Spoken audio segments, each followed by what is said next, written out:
May mga ilang kalat-kalat na makikita dito sa area. At actually, hindi lang konti, madami rin talaga. Tapos yung dagat, actually, madami rin talaga. Mapapansin nyo rin dito sa likuran or sa harapan nitong Dolomite. Actually, maganda siya. Ma-appreciate nyo siya kasi alam mo yun, para kang nasa ibang bansa.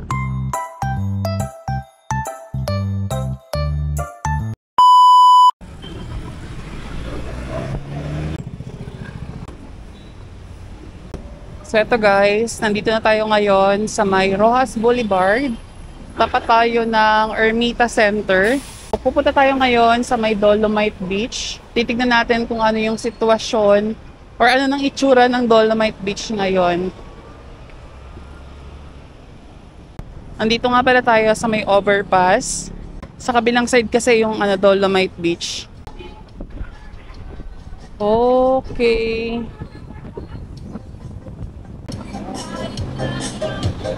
Dito sa part na yon, merong kalesa. Tanong natin kung magkano. Magkano po yung kalahating oras na yon? Yung kalesa, 500 pesos, 30 minutes na mag-iikot-ikot around Roxas Boulevard. So dito sa areang to, makikita nyo na marami namang mga halaman, which is good, yes. Ayan, nandito na tayo sa may mismong entrance ng Dolomite.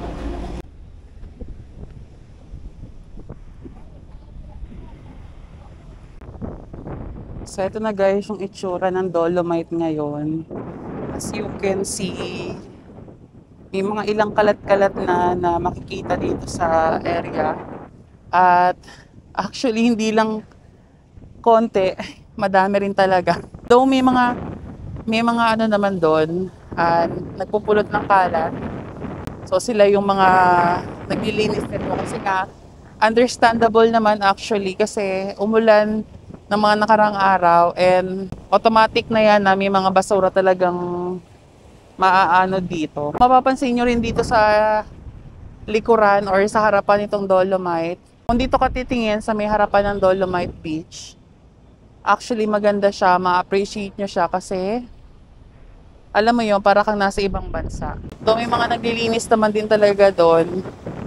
Pero yun nga, dami mga basura. Tapos yung dagat, actually madami rin talaga. Pero understandable nga, sabi ko nga sa inyo, okay naman siya pag nalinis. May mga naglilinis dito, puntahan natin. Isang pasada lang na mga naglilinis.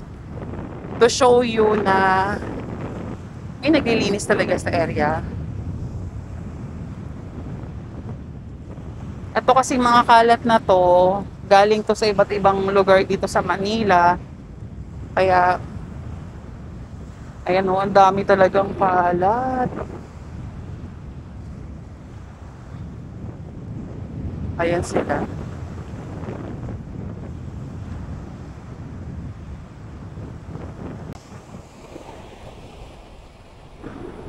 Ano yan, te? Everyday maraming kalat dito? Araw-araw may mga gantong kalat? Dami ah. Marami rin naman ang naglilinis ng mga oras na to. Ayan.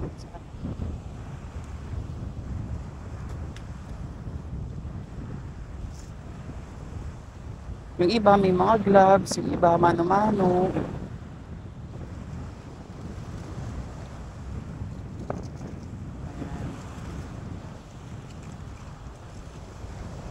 Sana ma-maintain pa rin yung kalinisan nitong Dolomite.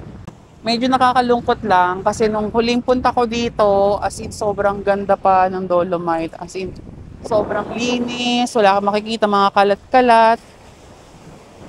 Pero ngayon, medyo nakakalungkot tignan. Nakakalungkot tignan yung mga gantong eksena na yung dating napakagandang Dolomite Beach, puro basura na ngayon. Actually guys, before, nung huling punta ko dito, napakadaming mga turista, ang daming mga namamasyal dito. Ang dami nagpipicture, nagbablog. As in, naging famous dito before. Pero ngayon, kakaunti na lang yung mga bumibisita dito, kakaunti na lang yung mga nagpupunta. Wala na ako makitang mga foreigner, turista. Mga 15 yung mga naglilinis ngayong oras na to. More or less 15 na katao ang naglilinis. At sabi nila, everyday daw, halos same ang situation. Maraming mga basura, maraming mga kalat. Natatapos to te sa isang araw o hindi? Hindi kaya, no?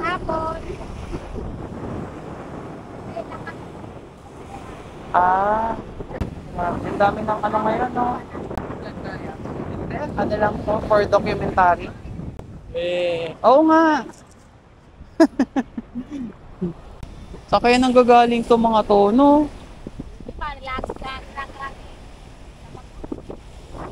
Grabe, no? Halos araw-araw daw, ganito yung situation dito sa Dolomite Beach. Gantong kadami, minsan mas marami pa. At may mga pagkakataon na umaabot pa raw doon sa part na yon yung tubig. Can you imagine? Ang layo rin pala. Siguro kapag high tide, yun nga medyo umaabot sa bandang yon yung pinakatubig niya. Then sa hapon, ganito naman yung situation. Medyo maalon, pero nandun lang sa side na yon yung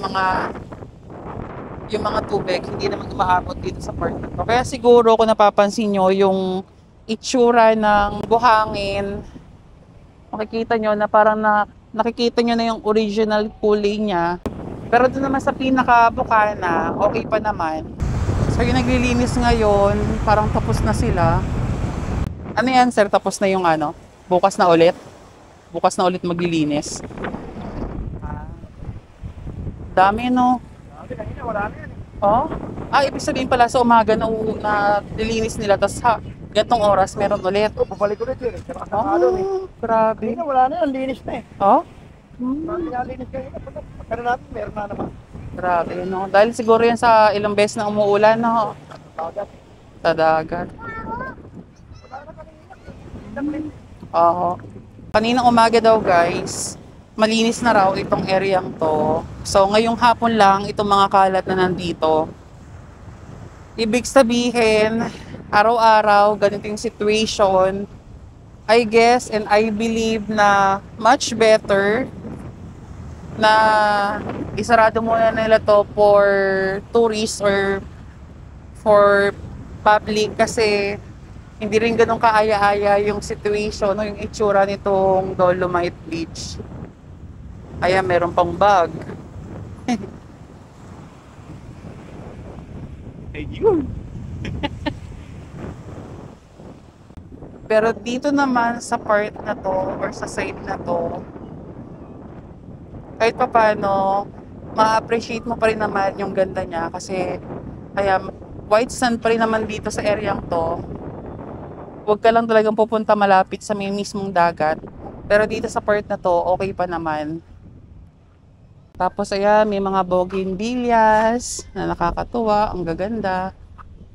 Ayan yung kulay, ito parang splash ang kulay nito. Color po siya pink. Ayan, dito naman sa side na to, marami pa rin naman mga magagandang tanawin like mga bougainvilleas. Pero alam nyo guys, what I love this place, relaxing. My favorite place talaga is dagat. One of my favorite place is dagat. Kaya talagang medyo attached ako or medyo talagang ito yung mga comfort zone ko. Dito ako nakakahanap kadalasan ng peace of mind.